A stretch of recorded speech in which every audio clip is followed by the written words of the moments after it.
Blessed be everyone. Today we are going to be talking about the sacral chakra and how it can help you more with your spellcrafting, manifestation, and generally feeling better. But before I do, hi, I'm Sandra from mysterywitchschool.com. If you're new to the channel and you want to study Wicca or Witchcraft, hit that subscribe button and the notification bell so that you don't miss any videos. So if you're not familiar with what the chakras are, there is heaps of information out there on YouTube and the internet, so I'm not going to go into any major detail about what they are. All I will say is that the word chakra, the English transliteration is wheel, and they are vortices of energy that are located in various parts of the body. Now there's lots of chakras. I'm not exactly sure how many there are, but there's definitely more than 7. But 7 is the 7 that go along the center of the body are the ones that you're most likely going to come across, and the ones that you're most likely going to be working with when you do any chakra work, whether that be with energy healing or crystal healing or any other type of healing on the chakras. These energy centers are concentrations of energy where energy is moving in and out of the body, and it's also moving through the body.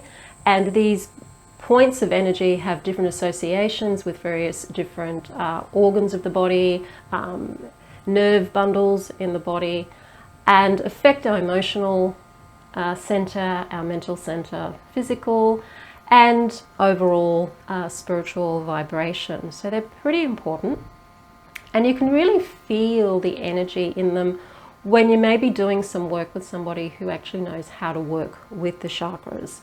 I was attending a presentation one time at a festival, and a Tibetan Buddhist monk was doing sound healing with his voice, going up through the chakras, and I felt it every time he shifted to a chakra of this vibration going up my body and affecting that particular area of my body.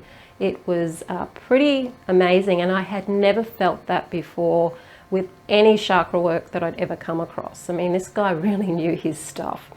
I felt each vibration up through the chakras. It was pretty amazing. So for me, having had that experience, I know that they definitely exist, or something exists in that realm anyway, and definitely responds to the vibration of sound. So with the sacral chakra in particular, which is the second chakra located just under the navel, it is that area associated with sexuality. It's associated with desire, and it's often one of the most rejected chakras of all because of our distorted relationship with those aspects of our lives. And for a lot of people, if not most people, that chakra in particular is very closed and very blocked for all sorts of reasons. Our beliefs about sexuality, for one thing, our beliefs about ourselves, shame is a very strong shadow aspect of that chakra. So if you're experiencing a lot of shame around your body, or a lot of shame just around yourself, or shame particularly around sexuality, or any of those aspects of yourself or your body, then this part of your body is most likely, this chakra is most likely quite blocked. If you've had any trauma in the past relating to those aspects, definitely any abuse in sexually or physical abuse, that chakra can certainly be blocked. So it's a very difficult chakra to work with too, because of all the negative associations with those aspects. And a lot of spiritual people, when they're working with the chakras, will often overlook the lower chakras and focus on the more spiritual higher chakras because they're trying to get to this spiritual bliss and connection, not realizing that we've actually got to have all of the chakras working, and we actually have to start from the root up in order to us to connect to the earth and ourselves before we can really connect to spirit. Because everything is within us and connected to us. So trying to jump from the lower chakras and missing them and then just going for the higher ones doesn't really help, because the higher chakras are actually influenced by the lower ones as well. So for example, the third eye center is the visionary. It's where the vision comes from. So your vision for yourself, your vision for the future, what it is that you want to bring into the world. What magic do you want to do? What is your vision? That's affected by your lower chakras. So if you're feeling a lot of guilt and a lot of shame and you've got a lot of trauma sitting in the lower chakras, then your vision's going to be affected. You're not going to be able to see clearly. You're not going to be able to see what's there. And you're going to see the world in a way that's actually according to how your lower chakras are functioning. So it's really important for your third eye center that your lower chakras are also functioning and vibrating well, so that your vision is quite clear and that you're grounded in Mother Earth and in reality. The sacral chakra is responsible for desire. It's also responsible for that part of our body where we need to have it vibrating well so that we are able to open up and receive what it is that we are doing magic to attract. So if we're mainly doing magic to bring things into our lives that we want, whether that be relationships or money or whatever, we have to be able to open and accept these things and not feel any shame or guilt around them, and to also feel deserving of them. So we have to also be open to receiving, which makes us have to confront our vulnerability. And this is where it gets really difficult, because being vulnerable doesn't feel safe. Being vulnerable has most likely proven in the past not to be safe. And so being vulnerable to your magic working for you, being vulnerable to receiving what it is that you want, can be really challenging. It is something that we have to also come to terms with. We can't be wearing iron shields everywhere we go. It's very draining on our energy, and it stops us from being able to let things in. So having a healthy sense of vulnerability is important. It's part of the shadow work, working with vulnerability. It can be very unpleasant, but it is helpful for our magic for sure. So having our sacral chakra open, also the throat chakra as well, is important for magic, because that's the part of us that's able to say what it is that we want, to be able to speak our truth. These are two very important centers to have flowing well or spinning well when it comes to magic, because we want to be able to say the things that we want to say in our spell work, clearly say it with meaning, and we want to also be open to bringing that energy in. So if you're wanting to work with those chakras, particularly the sacral chakra that we're talking about today, to allow it to vibrate more effectively for you, then you can use a lot of different modalities of healing. My favorite modality, of course, is EFT and tapping, and I've done a lot of work with myself as well as with clients around the sacral chakra and opening that up without it being too scary, and accepting vulnerability in a healthy sense of vulnerability, not an unhealthy sense. You don't want to be letting yourself open and vulnerable to attack or anything like that, but you also need to be able to feel comfortable within your ability to open to the things that you want. So that is one of my go-to techniques for working with the sacral chakra.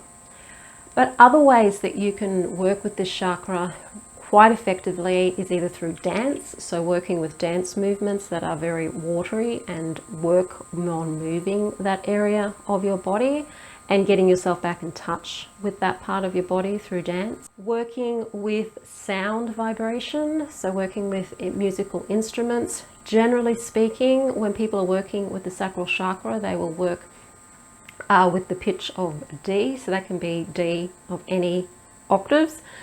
It's generally associated with the sacral chakra. But anything that you feel's moving that energy in that part of the body.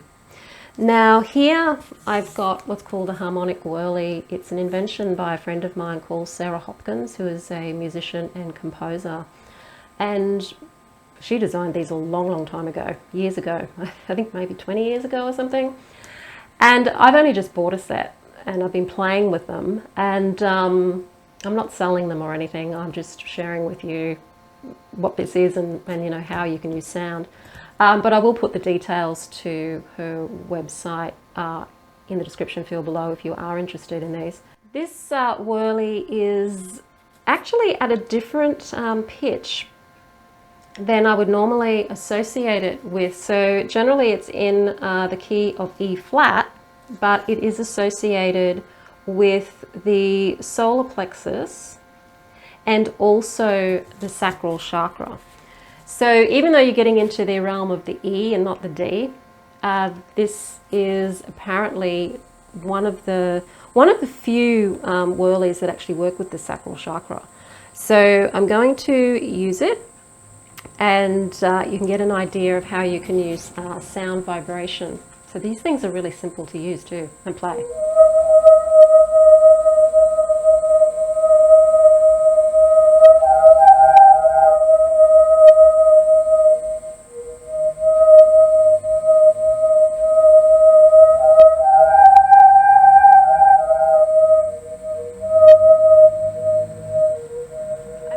When I was playing it, I found that it was in my solar plexus chakra in the higher pitches, but when I sort of got down lower, I was starting to really feel it actually coming up through my root center and feeling it more in my sacral chakra.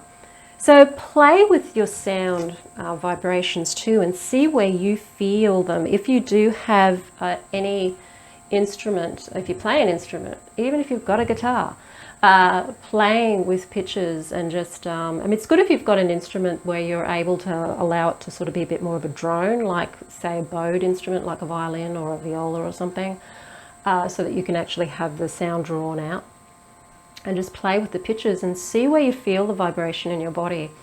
And you can work with that sound with your chakras, not just with the sacral chakra, but with the other chakras as well. And just listening to it and allowing your body to absorb the vibration of the sound is a good way to be able to open up without having to bring up maybe past traumas or anything. You may find that when you're doing this type of work with your sacral chakra that you may have certain dreams that may bring things up for you. So certainly look for your dreams and see what they bring up for you. You may find that you may have physical sensations going on in that part of your body. But working with that chakra, even when you're doing magic, so if you're doing a spell and you're wanting to open yourself up to being more energetically attractive to what it is that you're wanting to bring in, you may want to give your sacral chakra and maybe your throat chakra as well a bit of a sound bath or some kind of energetic wash, so that you are more open then to being able to be more magical, because everything is about vibration. And I want to do a video on sound vibration, particularly in relation to healing. So I'll talk more about that then. But just working with different things to help with your magic. So it's not just about, you know, sitting down and doing a spell, that there's other things that you can bring into your magical practice that are fun and help enliven your body. So bringing in music, bringing in dance, bringing in the arts is a great way to help get you back in touch with your chakras, and to especially that center, that sacral center of creativity and desire, and bringing these things back into your life. That chakra is also associated with your creativity. So the more that the sacral chakra is resonating and spinning well, the more creative you'll be and the more open to being able to bring things into your life. So another way that you can help open this chakra, apart from doing healing modalities and vibrational therapy, is to be creative. Do something that you enjoy doing and spend your time getting more involved in your creativity again, if you haven't already started doing that. I know that a lot of witches and Wiccans out there are very creative people and involved in creativity anyway, but some people have lost that because life takes over and sometimes you forget to take that time out for yourself. So have a play with the various different things that you can do to get that chakra operating more effectively. and see how it changes your magic and how you resonate with your magic in your life. And of course, if you're doing spell crafting and you're wanting to plan your spells better, do download the Spellcaster Checklist. It is a free PDF that helps you plan your spells so that you can be more realistic about what it is that you want, how it is that you're going to get it. If you enjoyed this video, hit the like button, share it with your friends. Don't forget to subscribe. I'm Sandra from mysterywitchschool.com. Blessed be.